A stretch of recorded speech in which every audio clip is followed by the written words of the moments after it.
Behind these doors in Brisbane is Australia's hottest 180sx, and you can't change my mind. Today, we're going to go meet the owner. We're going to do the old classic machine check that they do in Japan on this 180sx, and we're going to find out more because this year, this car is going to become very well known in the Australian drift scene. And to be honest, it's been a massive journey. It's gone through a lot of stages, but this year, it's finally, the time has come. Let's go find out more.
I think it's pretty big, but he reckons it's a small one. Nah, she's a baby.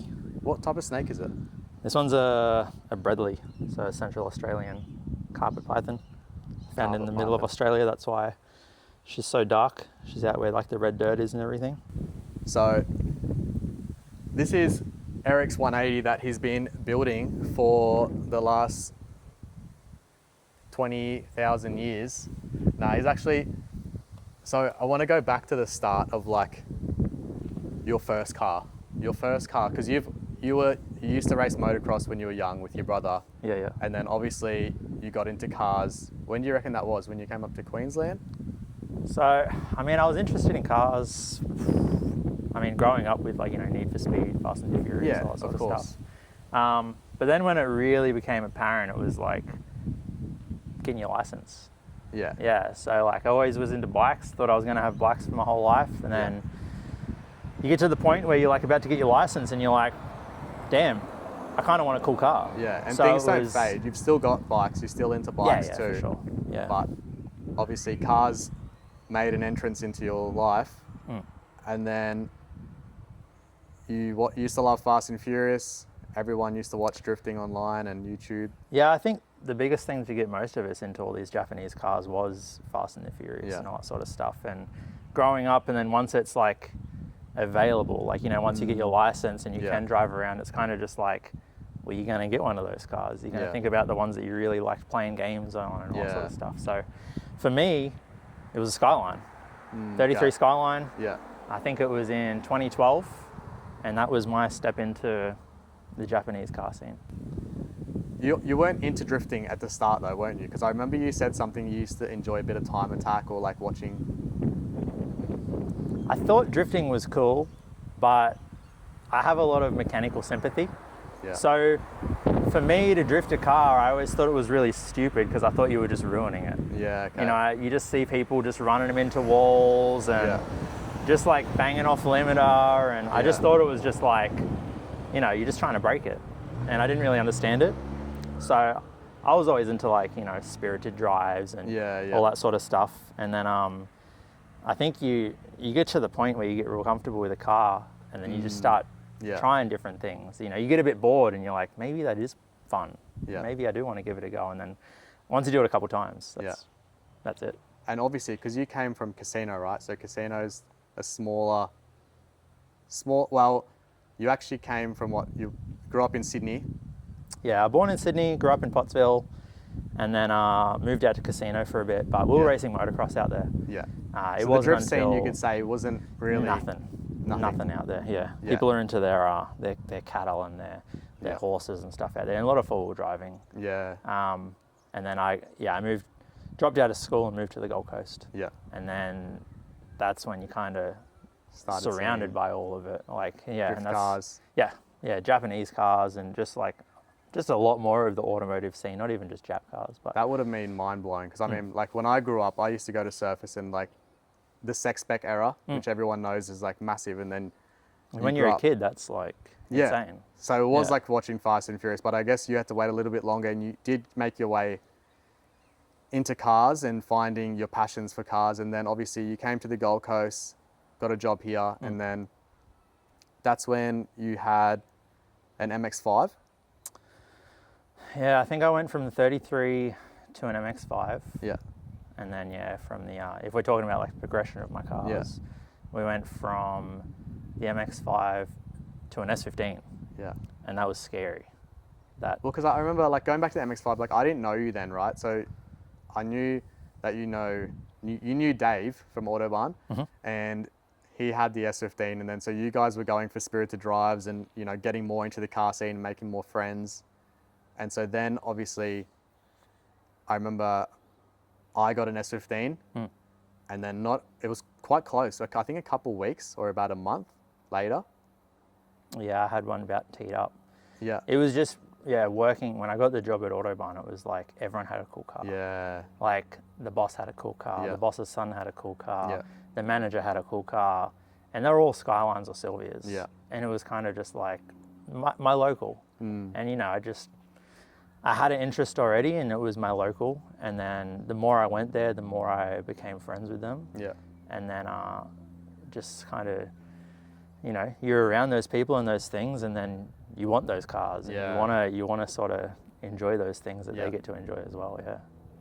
But yeah, that sparked it all, and then we all got S15s. That was crazy. Yeah. I always go back in time when I like coming so far now, we have like slightly more money, you know, we're still going through our like challenges and struggles or what, but back then, the passion for what we did, even down to the smallest like modifications on our cars, meant everything. And we were working week to week, barely any money at the time, and we were just able to afford those cars. But luckily they were cheap at that time, so they were still somewhat attainable. And that's when I think the turbo car scene for us really, you know, started growing. We started, you know, getting more into drifting, even though we didn't really know how to drift. Yeah. We would go to Archerfield and Queensland Raceway. You're just watching other people, and then just getting ballsy enough to try it yourself. Yeah. Kind of was the biggest thing. Like obviously we didn't want to wreck anything that we had, because we didn't have high-paying jobs, and that was still pretty expensive cars back then. Well, that's the thing; it never really changes, right? So even though they're still expensive today, it's all retrospect. It's kind of to scale at the time of how much you're making and how much the cars are worth. Oh yeah, 100%. They're still worth a lot today too. So we couldn't have multiple cars then. Yeah. It was, you have one car, you drive it to work every day, and then, you know, you take it for hill runs and you take it drifting. So they were just sort of ticked all the boxes. And for me, the S15 was the tippy top. And being that I was getting into drifting, I didn't want to make mistakes. Yeah. So it was sell it and build something cheap. And that's what happened. I bought an S13 for $2,500. Was it $2,500? 2,500. See, I never really like, I was like, now obviously S13s are way more, but like back then I was like, we were hanging out like quite a bit, but like, not as much. And like, I can't believe, now that you tell me it's $2,000, it blows my mind, because those times did exist where you could buy an S13. So you bought that S13 for $2,000. And I hated S13s. I hated S13s. Yeah, I thought they were ugly. and it probably didn't dry. Like, you know, what was your, like, what did you feel like? Because I remember you said it was completely stock, right? I think I did see it a couple of times, but it was pretty stock. I bought it as a CA 18 Yeah. turbo, but automatic. Yeah, okay. It was all just completely standard. Wow, Yeah. so that's as basic as you can get, Yeah, pretty much. I took it for one drive, and then I gutted it. Yeah, just stripped it, took the motor out of it, Yeah. and I bought a SR20 package Yeah. out of a Type X half cut. How much do you reckon you paid for that? I can't remember how much I paid for it because we kind of had an agreement with the shop that I bought it from. Yeah, okay. And I took what I needed out of it, so gearbox, Yeah. motor, harness, bits and pieces here and there. Yeah. And then they ended up keeping the rest of it and selling the rest of it. Yeah, so okay. it ended up being cheaper, but yeah, I can't even remember. Yeah. But funnily enough, that's the same motor that's in this. Oh, no way. Yeah. Okay. So that was like, man, what, 13, 14 years Yeah. ago, I think, that I bought that. And It's funny so- to see how far we've come compared to Yeah. then as well. Yeah. Definitely. Like So this you was this was started- never meant to blow out as much as it did. Like this was meant to be just a simple car, just to replace another car, Yeah. and that didn't happen. Well, that's always how it starts, isn't it? Yeah. But you get inspiration along the way, and while you're there, you might as well do this and that. But I want to get back to that S13 just quickly because you started getting really into drifting. You were streeting quite a lot, getting consistent, and that was pretty much, you know, when you guys were going hard, like going out most nights, going drifting in the mountains and stuff. Run me through how you got from that S13 to here. So the S13, yeah, we were going out, we were having some fun. I wasn't making too much money at the time, so it was honestly just I was living at home, and it was just you know, you eat noodles through the week, Yeah. and then you're paying for fuel and you're paying for tires, Yeah. and you know, any repairs that needed to be done would be done at 2, 3 a.m. in the morning because you have to get to work the next day. So it was one of those things where a lot of stuff's held together by zip ties and duct tape, and when you're driving it so much and, you know, drifting it so much throughout the week, trying to go hills all the time, you're bound to make a mistake. Okay. So yeah, I started getting, you know, a bit better, a bit more confident, and then we finished the night off, and yeah, it was up Beachmont, and just come around the corner. I'd already finished drifting, and I just One last drift. no, it wasn't a last drift. It was just I went to go around a corner, and I just understeered, Oh, and I just went damn. straight. Yeah, Yeah, because I didn't come that night, but I remember. yeah. No, I went to turn left, and Yeah. I just had no traction. I just went straight into the embankment, and slammed the front right of my car. Yeah, So it was time for a reshell. yeah. And there was reshell into this. And you didn't have much time to because I know you didn't have a car Yeah. at that time too. That S13 was your only car. Yeah, I had friends driving me around when I wrote that Yeah. off. So yeah, when I was hills, understeered, hit the embankment, it was kind of just like what do I do now? Yeah. This is getting me to work and getting me everywhere really. Yeah. So found a place to store the car for a little bit while I worked out what was going on, Yeah. and ended up just getting on Marketplace and just looking around, and so really wanted a S13 shell. That's what I was looking for. Found a couple, pretty rough. Yeah. Didn't opt for it. 180 shell ended up coming up. I think it was like $800. $800 for Yeah. a shell. That's Like, it was- crazy. It was bare. Yeah. Like, I think all it really had on it was like doors. Yeah. Okay. But it was like stripped, so there was like no bumpers, there was no quarter panels on the front, there was no bonnet, yeah. nothing on it. Most of the interior was gone. It wasn't even rolling. So Really? when we got it on the tow truck, we literally dragged it up on its subframe. Wow. That's what it started as. Yeah, and then okay. everything from the S13 went straight into this at Okay. the time. So didn't do any mods then. It was just whatever was on the S13, put it onto this, and it was all done on the grass, on the ground, Yeah. mosquitoes everywhere, and just made it happen over a few weekends, and Yeah. just had friends driving me around, and to and from, and just had to get it done. Yeah. So then you obviously put everything back into this 180, and quite similar setup. Obviously S13s and 180s have their slight differences, but quite similar setup. And then you got back obviously into streeting because the 180 was obviously ready to go. It was just a basic setup, didn't have any major modifications. And then how did you progress then? Like what happened in that period? I never drifted as much in this. I kind of went through a period where, you know, I kind of had to grow up a bit as well. Yeah. So life kind of hit me pretty hard, and this just turned more into a daily. Yeah, nice. You know, I couldn't have too much fun in it, so Yeah. it was just driving to work and doing my thing, and you know, just all the bills come down. Yeah. So when I did want to finally start upgrading stuff, it took a long time. Yeah. So I eventually got a daily, just something else to drive on the side, nothing special. And this ended up just sitting in a garage for a long time, and I just tinker at it on and off. And then, yeah, I got it to a point where I was pretty stoked with it. Had a full GP Sports kit on it. Yeah. I think I had some XT7s. I'd done a full 5-stud conversion on it. That's and I was standard, right? 5-stud conversion when you want to run. Yeah, yeah. So the Good front's got a S15 setup, Yeah. and then the rears I've got a R33 rear. Yeah. So it's got the drum brake on the handbrake.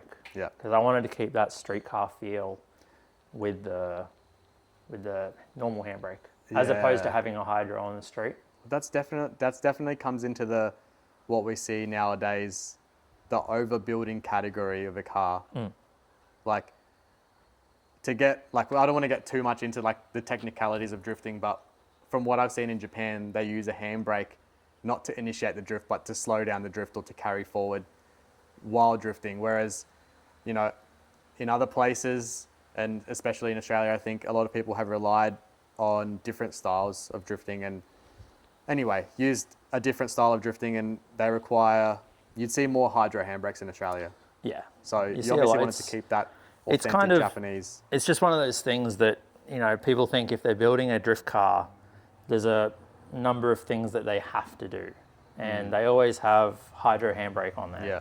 But there's other options, and there's other things that you can do that are just as good, if not better. Yeah. But for me, it was, I didn't want to have a big old hydro sitting in my car, Yeah. just for the aesthetic reason. Yeah, Like, okay. I like this interior just to look factory. Yeah. Like, I like to just keep it as minimal as possible, have that real street car friendly sort of vibe to it. So, yeah, I just opted for, the drum setup with Project New shoes. Yeah. And they lock up. That honestly works perfect. I had Yeah. the same setup in my Yep. S15. I remember you don't need a massive hydro. I think we're easily influenced, and we just think that to be able to drift good and have fun, you need to have the whole setup that a lot of like professional drivers do, but we forget to look at other places like Japan and how everything originated from. And to be honest, they've still got the same style, same setup drift cars as back in the days. Obviously things have progressed in terms of like wheels and wide body now, but in terms of having fun and having a streetable, driftable, simple car, yeah, I think we've always been those types of people that have liked to keep that authentic Japanese style. Yeah. Yeah. And so then you obviously took a turn and wanted to, go wide body, and you obviously, the first massive transformation in what most people know you as on Instagram is when you had this car fully redone on the outside, and it was a wide body origin kit in silver. Yeah. Yeah, so that wasn't really intended to ever happen. Okay. Actually. Yeah. It's just one of those unfortunate events that I turned into, something, I made something out of this car from that. But, when I had all that GP Sports kit and it was stock body and it was pretty simple, pretty much exactly where I wanted it, I ended up getting rear-ended.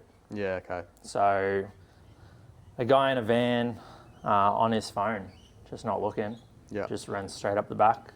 And that just led to me getting the rear quarter a bit crumpled, and then the rear bar, exhaust, tail lights, a few other things that I had going on that all had to get all fixed up and replaced. And then I was just like, well, why don't I just get a bit spicy with it and just go a big wide body? Yeah. Because there was a couple little things that it was either fill it with bog and then keep it stock body. Yeah, but And I don't really like it. Like once it's at that point, I'd rather just cut it out and go wide body because it wasn't a huge thing at that point. No one was really doing street car with wide body. Yeah. And we're talking like, well, we're going back to like 10, 11 years. At least 10 years minimum. It was 10, 11 years. Yeah. So there was wide body cars. Yeah. But on the street, no one was really game enough to do it. There was a couple of people here and there, but obviously going back then, Origin has always been popular, but it wasn't as popular and common as it is today, I'd like to say, you know, on the track and on the street scene. So is that what led you to somehow, you know, maybe when you finished it, maybe that period passed, and what led you to then want to, you know, change up the whole look? The origin for me in the first place was I needed a wide body that was really going to like come through here and actually cover all this as well. Yeah, okay. Because this section got damaged when it got impacted. So it got all pulled, it's all square, it's all straight, it's all sweet, but there's like dimples and there's damage. Yeah, okay. And again, it was one of those things, do I want to fill it with bog? Yeah. I want to cover it? And most of the wide body comes to here. Yeah. All right, they come up here, they don't touch any of this stuff. So availability wise for me and my knowledge at the time, the Origin was sort of the only one at the market at the time that I knew of that actually covered that sort of section. So that was why I ended up going the Origin 55 mils, and then I sourced a full hot road kit as well. So I think I went through Streeter for the hot road, which was front pretty bar. unique, like hot roads. Hot road, there's a few cars here and there that have had them, but it's just they're hard to get a hold of. Very, very cool front bumpers though, especially like genuine ones. Yeah. But yeah, like I'll keep that one forever. So then I ended up just making a list of everything that I wanted to do and build a car that is a lot more unique than how it was before. Yeah. Yeah. So how did you get the inspiration for this kit and these wheels? Because obviously these wheels, I know a lot of people, like if you know kind of wheels, right? Like we're talking years and years ago. So these, I love the Hot Boy Yeah. sort of setup.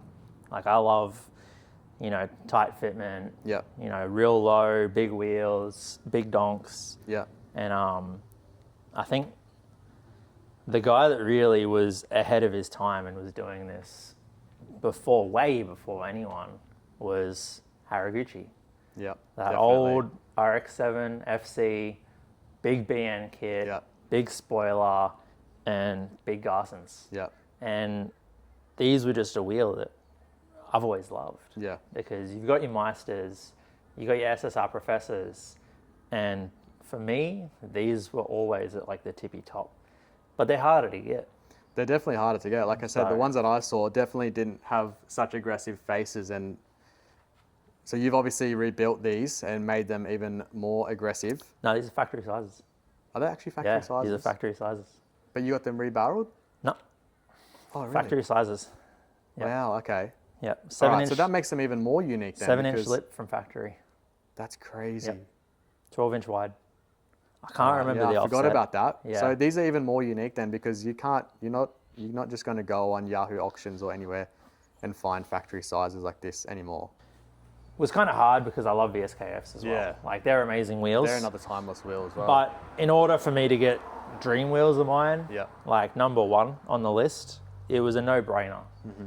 So we ended up swapping, and then I got these wheels, and I'll take these to the grave. Yeah. Yeah, 100%. All right. So anyone that, buries Eric one day, make sure these wheels are in his grave too, please. The kit. Remind me what Spirit Ray. So you got BN bars and skirts, Okay. and then we've got BN Sports front bar, rear bar, and side skirts. yeah, we got Spirit Ray Yabi. I may have butchered that, but we got Spirit Ray quarters, How big are they? 45 front Yeah. and 65 mil rear.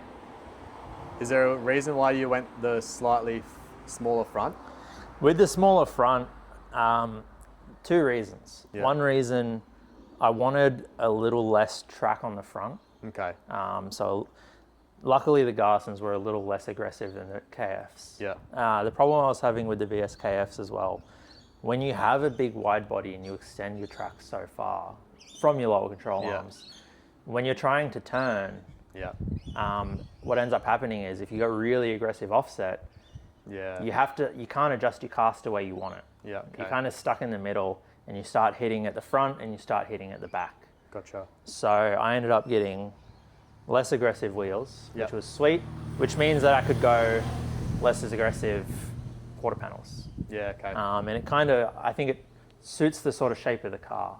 As And it it comes looks back. good as well, like, you know, because it allows for that bit more poke as well, rather than having the whole guard cover so much of it. And like, this is, you know, a drift car still too. So like we were saying before, when you have the track out so far, it loses what was very important to the old Japanese authentic drifting back then, was having a snappy car, having Yeah. the car driving well.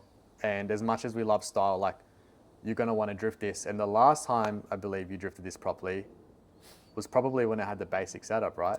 It was, yeah, I didn't really drift it when it was silver because Yeah.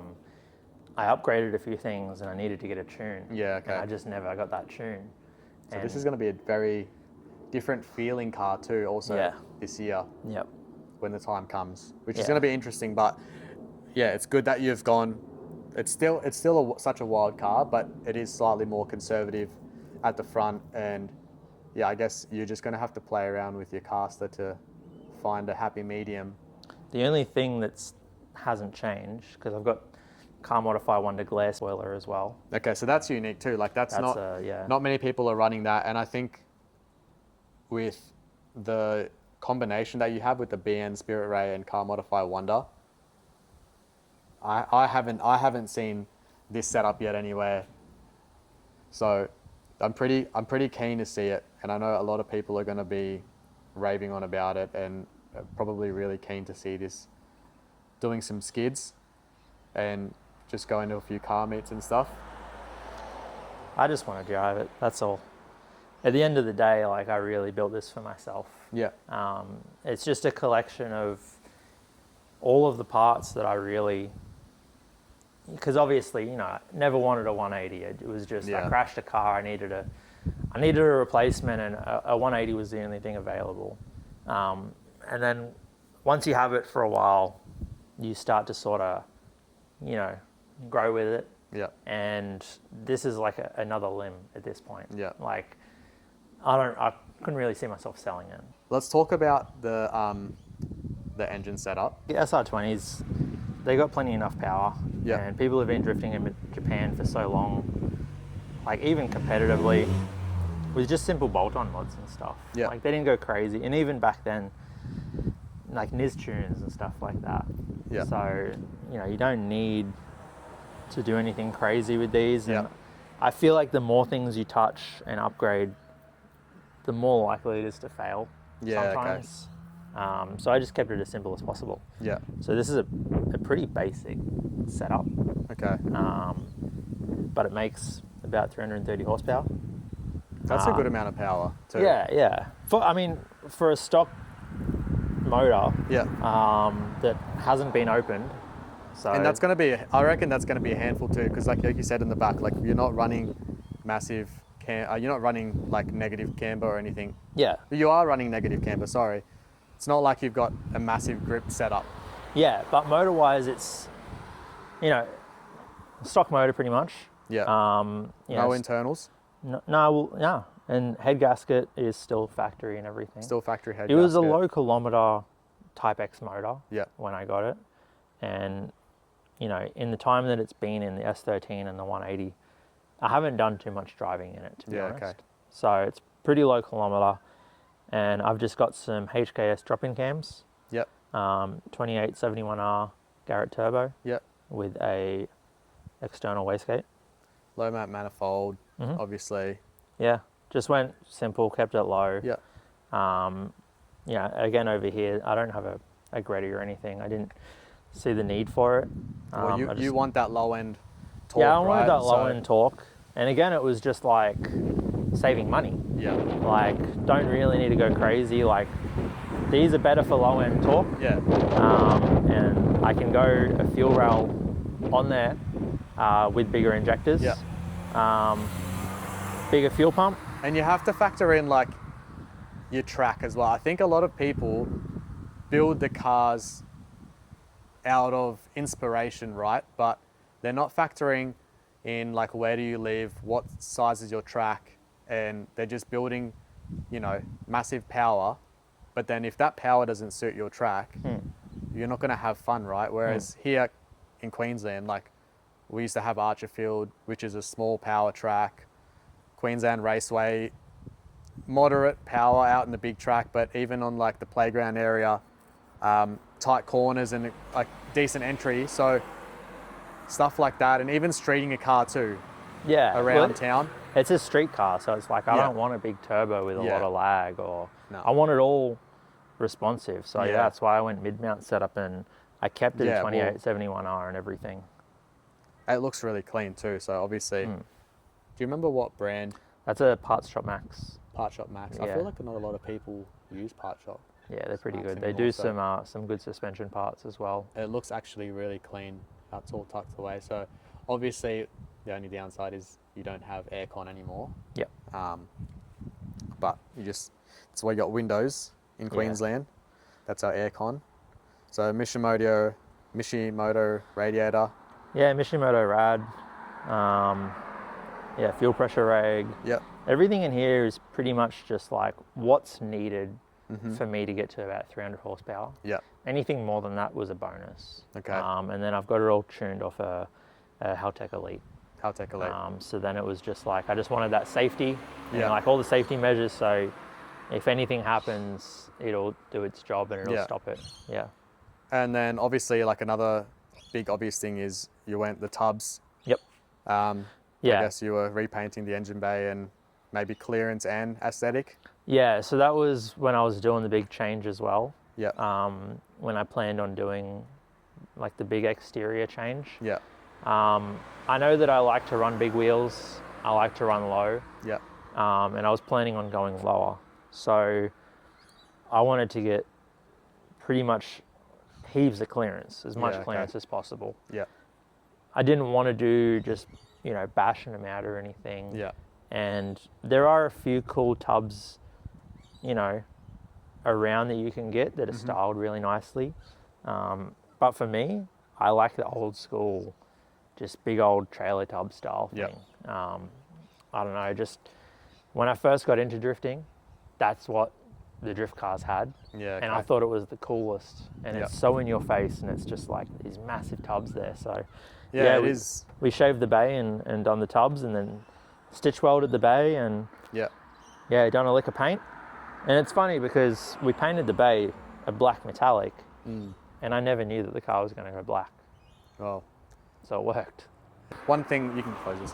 One thing that people don't really talk about is, I feel having a responsive setup, you don't need to clutch thump as much. Yeah. So if you're on a track like the playground and you fall short into a corner, having that response is going to help you, stay in the power band too. So that's obviously probably another thing that's going to help.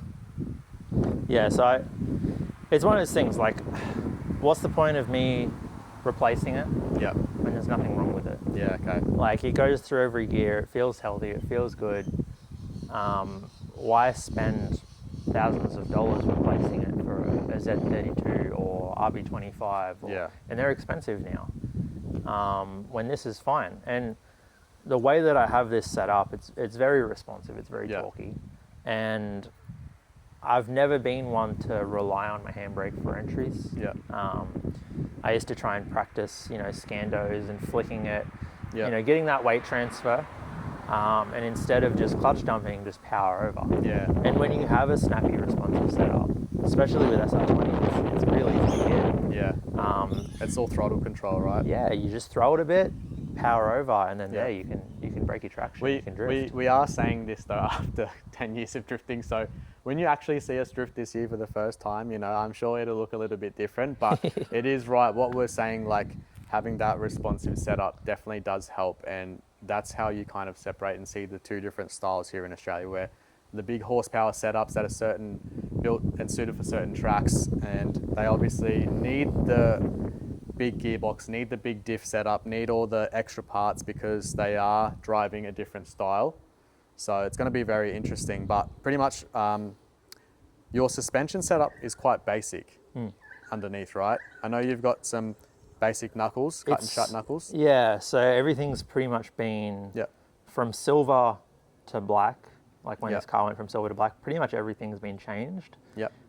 But that's just to make it a bit more modern and just replace some old parts and everything. So I didn't go over the top. Yeah. I've still got the same. They're like a burst style knuckle, cut and shut. Cut and shut. You've got obviously adjustable caster. Yep. And there in the rear end, you've just got some adjustable arms too, right? Yeah, so they're all GK Tech V3 Yep. adjustable arms. Yep. So I just upgrade. I think I had like the V1s, V2s, a bit of a mix before. Ended up getting sort of a package deal. But still just basic, so no drop knuckles in here. No fancy stuff that you see on. No drop knuckles. The rear just has cradle risers. Yep. Just to help the geometry of everything. Yep. Being a low car, I just don't want to flog everything out, you know, have it on a weird angle. Yeah. Help with your shafts and everything. Yeah, definitely. Yeah. That might be something for me to look into, but yeah. Other than that, like you've got a few more things now just to wrap up and finish this build off and personalize it and just make sure, and then it's just testing from here on out, right? Enjoying the car, testing it and making sure, I guess, building up the confidence to put more stress on the car until you're ready to actually drift it and skid it. Yeah, well, it's just been in the garage, so it's been a long time coming. I just don't want to rush anything, so I'm not one. You haven't rushed it at all. No. I mean, like it's built very well, so no point rushing the end and then something goes wrong. I think you are super close, but just being patient with it and, you know, wait for me to get back from Japan. I definitely am very keen to see this. Like, it's been a long time, and every time, classic fashion, I've had a car and I've been able to drift it. Your car's been broken or your car's been working. My car's been broken, you know, and for the first time ever, I think we might all, and even, you know, Nick or whoever else wants to drift with us this year is going to be able to, because we finally might have that chance to get some more photos, but this time we might be drifting together. We'll see what happens this year, right? Yeah, that's it. Nice. So just to be clear, air cups are not actually airbags, right? No. So these are just to get you over, you know, maybe out of your driveway.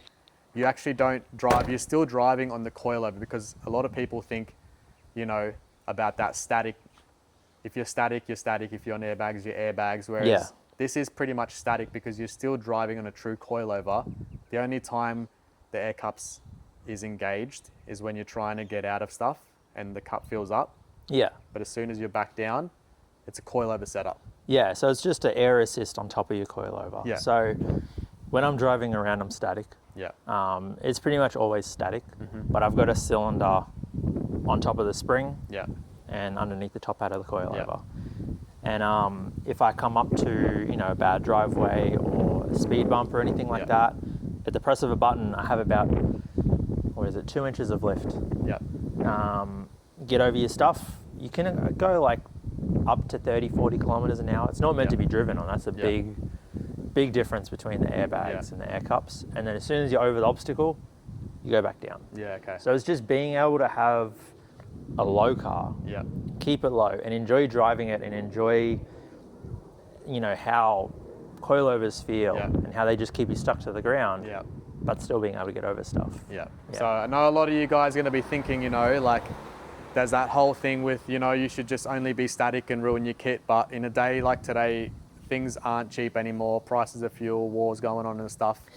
Having that after building a car for so long, the last thing you want to do is just blow up your kit just because of an ego on the internet to say, oh yeah, but I'm static. But yeah, it's not cool when you're halfway down the street and your kit's ripped off, or like, you know, you've put a lot of effort and money into cars. It's nice to have that reassurance, but just to make you guys clear, it's driving on a true coilover. It's just got air assist, and once the air assist is back down, it's completely on a true coilover. But apart from that, we've pretty much, you know, gone through the whole car. This is Eric's 180sx, probably one of the hottest 180sx's in Australia. It's got the Hot Boy wheels from an OG Japanese legend, and this year he's going to be enjoying it on and off the track. We'll see, he's got some finalizing to do, but stay tuned and I'm sure you guys will see us in the future.